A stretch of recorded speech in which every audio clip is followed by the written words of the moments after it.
Hello and welcome guys. I am Kuldeep Jatav. आज हम start करेंगे human ear anatomy and physiology. कि ह्यूमन के ईयर में इसके एनाटॉमी पढ़ेंगे एंड फिजियोलॉजी वर्क कैसे करता है और इसका स्ट्रक्चर कैसा होता है डिटेल में।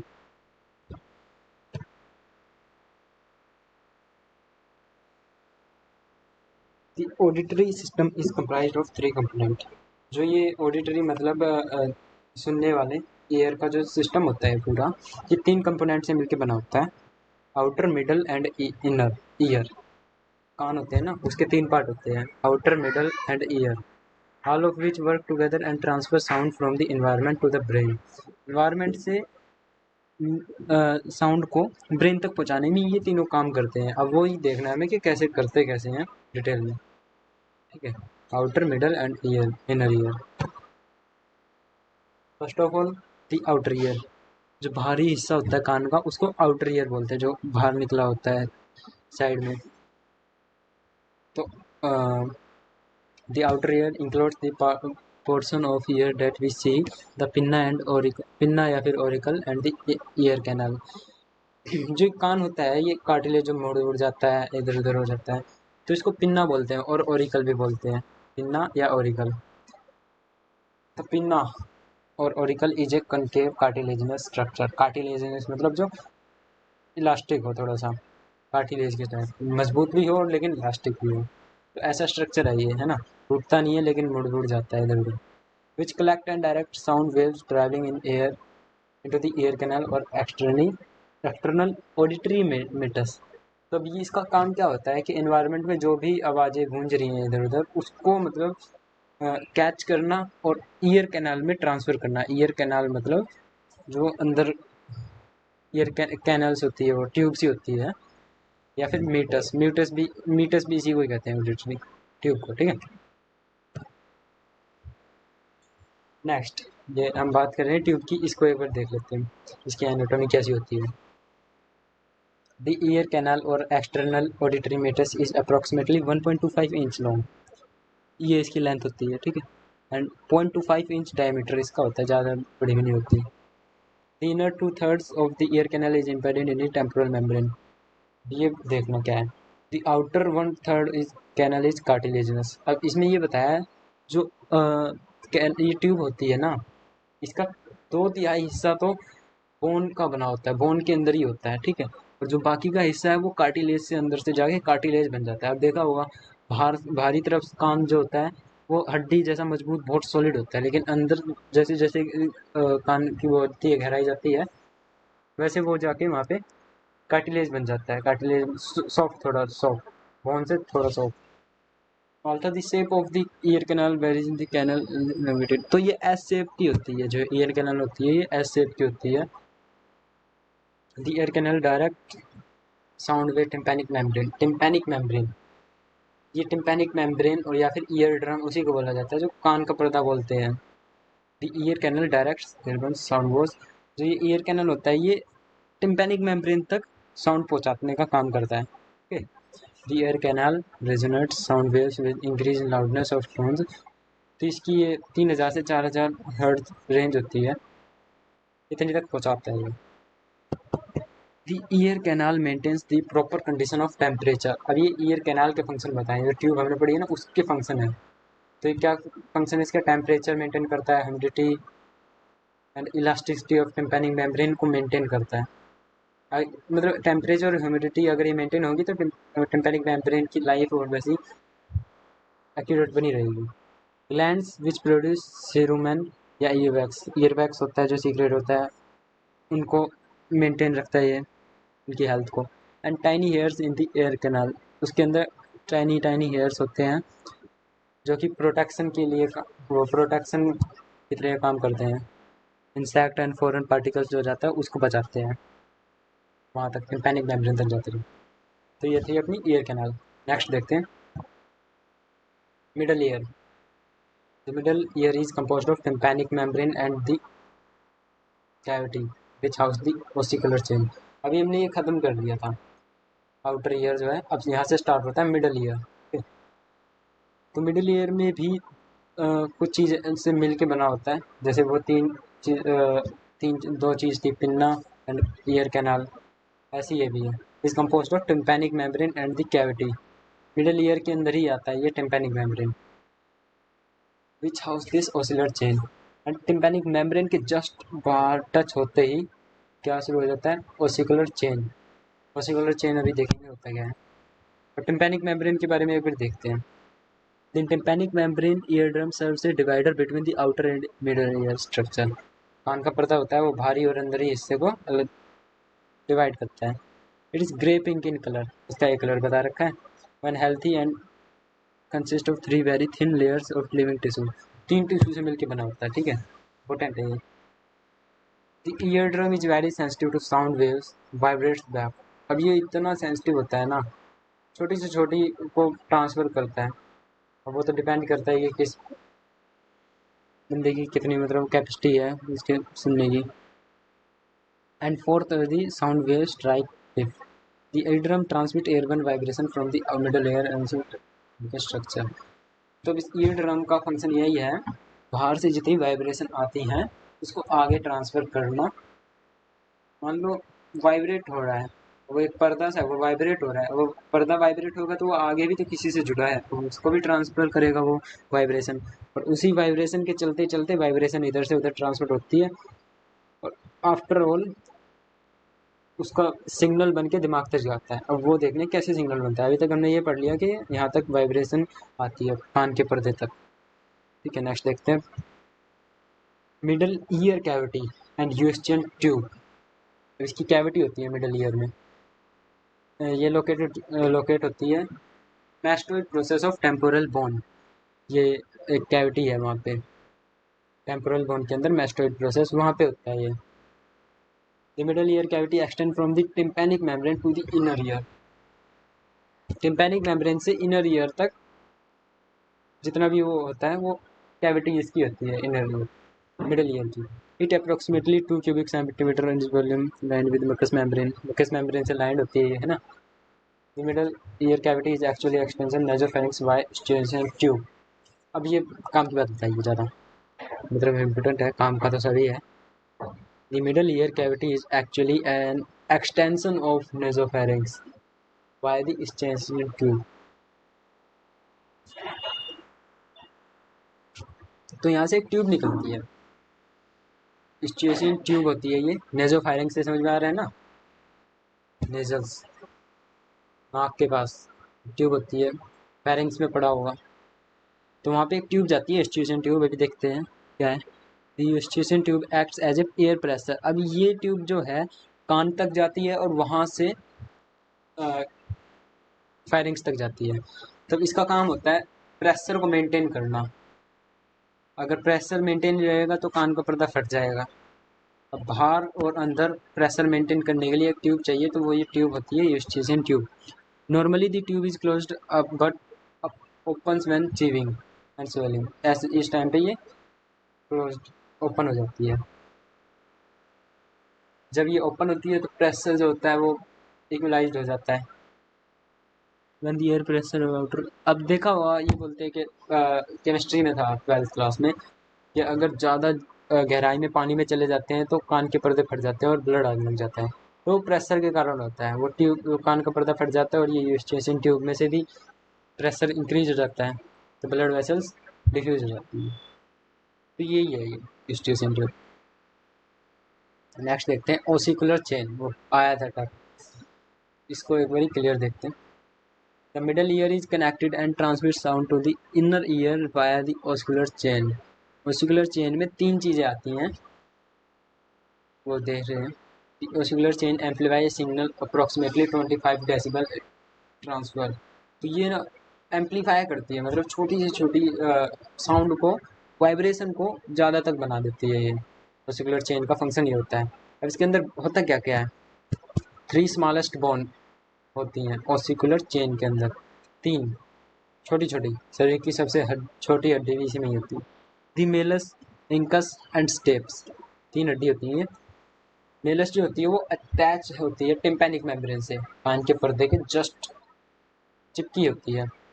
तो जैसे ही कान का पर्दा वाइब्रेट करेगा वैसे ही मेलस वाइब्रेट करेगी और the foot plate of the steps, foot plate of the steps, foot plate मतलब फुट, स्टेप्स का पैर जो होता है वो Oval window of the inner year, Oval window देखेंगे क्या है तो अभी याद रखना है इसे, ओवल विंडो तो ओवल विंडो के साथ लगी होती है स्टेप्स। जो इंकस होती है वो इन दोनों के बीच में होती है, ट्रांसफर करने का काम करती है मेलस से स्टेप्स तक। Attach to the ossicular chain and are two tiny muscles, दो मसल होती हैं, स्टेपडेस टेंसर टिम्पेनी मसल्स, ये दोनों होती हैं। these muscle contract the intensity of sound transmission, sound and vocal transmission, तो ये ट्रांसमिट करती है, मसल का काम ही होता है, ठीक है।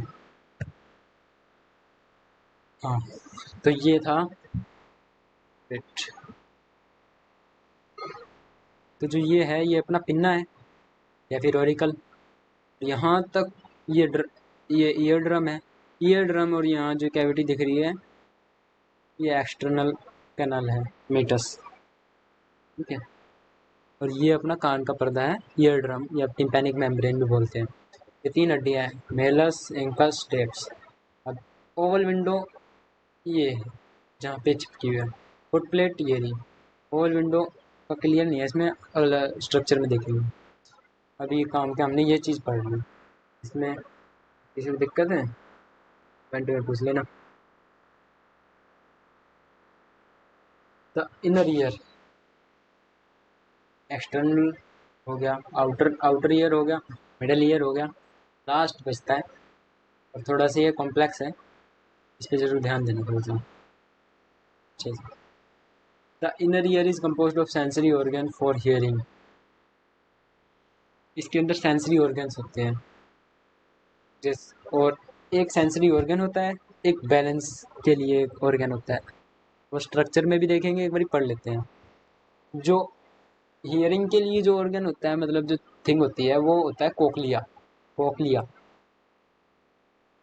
और जो बैलेंस के लिए होता है वो वेस्टिबुलर सिस्टम या वेस्टिबुलर थिंग होती है, पूरा कॉम्प्लेक्स थिंग है वो। दी सिस्टम आर सेपरेटेड, दोनों अलग अलग है, कोक्लिया अलग है अपनी जगह और भाई वेस्टिबुलर अलग है। Yet both are encased at same bony capsule and the same fluid, काम लेकिन एक ही चीज़ से करते हैं, मतलब ये है ना, फ्यूल दोनों में एक ही लगता है। जैसे स्कूटी और बाइक है अलग अलग दिखने में, लेकिन चलती तो भाई पेट्रोल से ही है ना। अब ये थोड़ी है एक डीजल से चले एक पेट्रोल से, वैसे ही यहाँ सीन है, काम अलग अलग है, स्ट्रक्चर भी अलग अलग है, लेकिन जिसकी हेल्प से चलती है वो सेम है। जो फ्लूड है, फ्लूड देखेंगे, फ्लूड का बहुत ज़्यादा इंपॉर्टेंट काम होता है सुनने में और बैलेंस बनाने में बॉडी का। वेस्टिबुलर और balance system, the balance part of the ear is referred to vestibular apparatus। Vestibular का काम होता है बैलेंस बनाना बॉडी का, इसके अंदर जो चीज़ होती है वो देखते हैं। It composed of 3 semi circular canal, अब ये भी देखेंगे क्या होता है सेमी सर्कुलर कैनाल, सेमी आधी circular circle canals located with the inner ear में होती है। The vestibular system helps to maintain balance, ठीक है। हेड पोजीशन कैसी होगी, ग्रेविटी मतलब अपने खुद का शरीर का बैलेंस बनाता है, इसके अंदर आता है। आई मूवमेंट एंड पूरा जो भी होता है बैलेंस, अगर ये नहीं, इसमें कोई दिक्कत आई बंदा चलते चलते गिर जाएगा। ये है semi circular canals are inverted by the eighth cranial nerve. End में क्या होता है, क्रेनियल नर्व होती है एट्थ, ये सिग्नल एक्सेप्ट करके इसके थ्रू जाते हैं सेमी सर्कुलर कैनाल में। वो भी देखेंगे डिटेल में कि छोटे छोटे हेयर्स लाइक स्ट्रक्चर होते हैं जो फ्लूइड से मेंटेन करते हैं बैलेंस को, और सिग्नल्स पास करता है ब्रेन तक एट क्रेनियल नर्व के थ्रू। तो ये है इनर ईयर, यहाँ तक था अपना मिडल, ये कैविटी थी मिडल की, ये है एक लकीर सी डाल रखी है इसके इधर इधर इनर। अब कोक्लिया वर्ड आया था और सेमी सर्कुलर, सेमी सर्कुलर तो ये रहा, 3 semi circular, 1 2 3 semi circular canal होगी, यहाँ से जा रही है ये, यहाँ से जा रही है ये cranial nerve, eighth cranial nerve, ठीक है। ये सेमी सर्कुलर ओवल विंडो ये रही, ठीक है। और ये रहा कोक्लिया। ऐसा समुद्र के में किनारे पे स्नेल चीज होती है, वो पड़ी हुई होती है। सेम वैसी स्ट्रक्चर होता है इसका, गोल गोल ऐसे घूमा हुआ होता है स्नेल के करीब। तो अब इसका काम होता है बैलेंस बनाने का, इसका काम होता है हियरिंग का। तो दोनों के अंदर कुछ नहीं, एक पेरिलिम्फ फ्लूइड होता है, वो भरा होता है और उसी का ही सारा फंक्शन होता है। अब डिटेल में देखते हैं कोक्लिया क्या होता है, फिर देखेंगे semi circular canal. Cochlea, the hearing part of inner ear is the cochlea. The cochlea is spiral shape, spiral है देखा, similar to the shape of snail, snail की शेप जैसा ही होता है। The cochlea is composed of three fluid filled chamber that extend the length of the structure। अब इसके अंदर फ्लूइड होते हैं, चैम्बर, तीन चैम्बर होते हैं, मंजिल, तीन मंजिल के चैम्बर होते हैं, उसके अंदर फ्लूइड भरा होता है ना। तो अगर वो घूम रहे हैं तो इसका मतलब सरफेस एरिया इंक्रीज हो रहा है, स्ट्रक्चर बड़ा हो रहा है, जिसके कारण ज़्यादा मतलब अच्छा ही है। The two outer chamber filled with fluid called perilymph, दो तो पेरिलिम्फ से भरे होते हैं। Perilymph act as cushioning agent for the delicate structure of occupy central chamber. It important note that perilymph is connected with cerebral fluid that surrounds the brain and skeleton। तो ये cerebro spinal fluid से connect होना चाहिए। The third fluid filled with chamber in center called cochlear duct। ठीक है, तो हमने देखा कि तीन चैम्बर होते हैं इसके अंदर, है ना, तीन मंजिल। दो में क्या होता है, पेरिलिम्फ भरा होता है। एक में क्या होता है, ये अपना कोक्लियर डक्ट होती है, उसके अंदर एंडोलिम्फ भरा होता है। ओके, जो बीच वाली जो होती है। The third fluid filled chamber in the centre chamber called cochlear duct. The cochlear duct secret A fluid called endolymph. दो में क्या होगा, अपना पेरिलिम्फ, एक में होगा एंडोलिम्फ विच फिल्स दिस चैम्बर। तो सारे चैम्बर भर जाते हैं। अब इन्हीं फ्लूइड के कारण जो ईयरिंग का प्रोसेस होता है वो कंप्लीट होता है। The cochlear duct contains a basilar membrane. Cochlear duct याद ना, ये वाला चैम्बर कोक्लियर डक्ट होती है, बेसिलर मेम्ब्रेन होती है, upon which lies organ of Corti.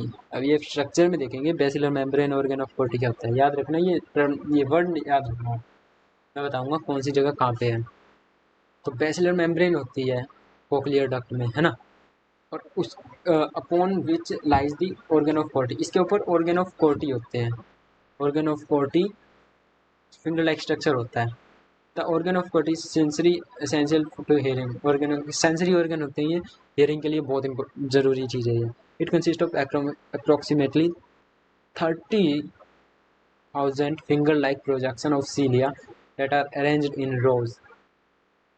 Finger like structure होंगे इसके ऊपर, है ना, अभी देखेंगे कैसे। 30,000 फिंगर लाइक स्ट्रक्चर होंगे arranged. The cilia is referred as hair sales.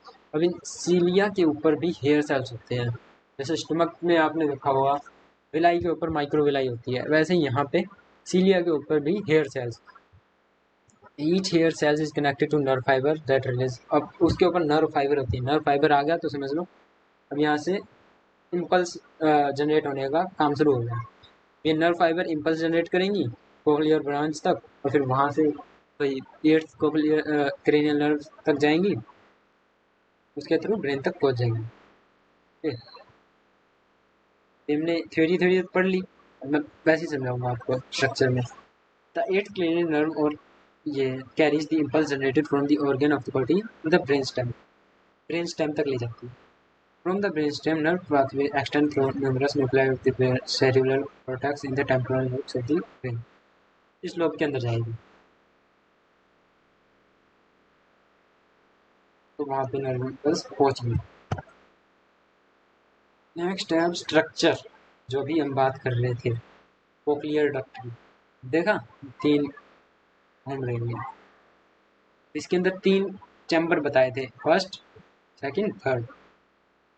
ये स्केला टिम्पैनी, स्केला वेस्टिबुलाई, टिम्पैनी, ये थोड़ा नया वर्ड है, ये देखते हैं। बेसिलर मेम्ब्रेन थी ये, कोक्लियर नर्व यानी कि कोक्लियर, इसके अंदर पेरिलिम्फ, इसके अंदर पेरिलिम्फ, इसके अंदर एंडोलिम्फ, ठीक है, पेरिलिम्फ इसके अंदर, लेकिन इसके अंदर एंडोलिम्फ। अब ये हेयर सेल्स है, यहाँ पे छोटे छोटे हेयर सेल्स होंगे।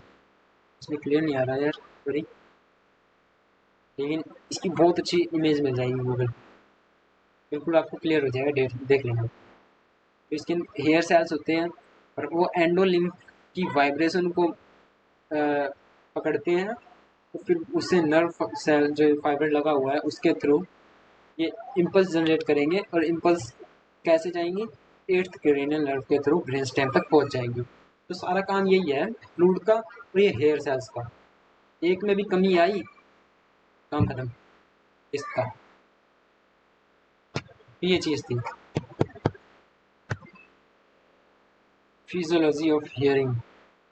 The process of hearing begins with the occurrence of sound. Sound is initiated when the event moves the cause most motion or vibration in air when the air movement stimulates the air. जब environment में कुछ हलचल होगी, sound produce होगी, तब start हो जाता है इसका काम। वो देखेंगे अभी कैसे। In the human ear A sound wave is transmit through 4 separate medium. 4 medium होते हैं। सबसे पहले क्या होगा, पिंडा कहाँ से साउंड को कलेक्ट करेगा, एयर से। फिर उसके बाद मिडल ईयर मैकेनिकली, वो हमने 3 बोन्स देखी थी ना, एक दूसरे को वो वाइब्रेट करती थी, तो वो मैकेनिकल हो गया। उसके बाद अब ये लिक्विड, अब ये फ्लूइड भरा है पेरिलिंग, इसके अंदर ही ट्रांसफर होता है वाइब्रेशन, तभी जाके आगे इनर ईयर से जाता है, और फिर ब्रेन से कहाँ से जाएगा, नर्व्स के थ्रू, न्यूरल। 4 मीडियम हो गए। ये 4 मीडियम के बाद फिजियोलॉजी ऑफ हियरिंग कंप्लीट हो जाती है। Sound transmission through the outer ear. अब आउटर ईयर में कैसे ट्रांसमिट होएगा, ये transmitted sound waves are directed towards the delicate hearing mechanism with the help of outer ear. सबसे पहले क्या होता है, पिन्ना में जाती है साउंड, पिन्ना से फर्स्ट बाय पिन्ना, एंड उसके बाद फनल टाइप होता है ना ये, उसके बाद ये ईयर कैनाल में जाएगा ये साउंड। उसके बाद मिडल ईयर में कैसे जाएगी, जब ये एयर मूवमेंट स्ट्राइक करती है टेम्परिंग मेम्ब्रेन को, पर्दे को, फिर ईयर ड्रम जो मूव करेगा, वाइब्रेट करेगा, उसके बाद वो वही तीनों जो भी हमारे थी बोन्स, मेलस, इंकस, स्टेप्स, उनको वाइब्रेट करेगा। उसके बाद वो फर्दर जाएंगी। फिर देखते हैं इनर ईयर में कैसे है। The ossicular chain transfer, ossicular chain वही 3 bones, transfer energy from solid medium to fluid medium, है ना, सॉलिड से फ्लूइड में कन्वर्ट कर देता है एनर्जी को। पहले क्या हो रहा था, सॉलिड सब्सटेंस, मतलब जो सॉलिड थी ना बोन्स, तो वो मूव कर रही थी, अब फ्लूइड मूव कर रहा है, तो वो सॉलिड से लिक्विड में, फ्लूइड मीडियम में ट्रांसफर कर दिया एनर्जी को। This stapes is attached to the oval window, देखा था। Movement of oval window creates motion in the cochlear fluid and along the basilar membrane. Motion along the basilar, movement of oval window करता है, क्या करता है कि cochlear fluid जो होता है उसमें उसको एकदम से वाइब्रेट कर देता है बेसिलर मेम्ब्रेन। तो उससे क्या होगा, ऑर्गन ऑफ कोर्टी जो हमने देखा था, which turn stimulates organ of Corti के ऊपर वो सीलिया होंगे, फिर उनके ऊपर हेयर सेल्स होंगे, तो वो जनरेट कर देंगे एकदम से इम्पल्स को, जैसे ही उनको थोड़ी सी हलचल दिखी उस फ्लूइड के अंदर। ओके, लास्ट ये चीज़ है, ब्रेन तक कैसे जाएगा, इतना सब पता चल गया तो ये भी यार आसानी है।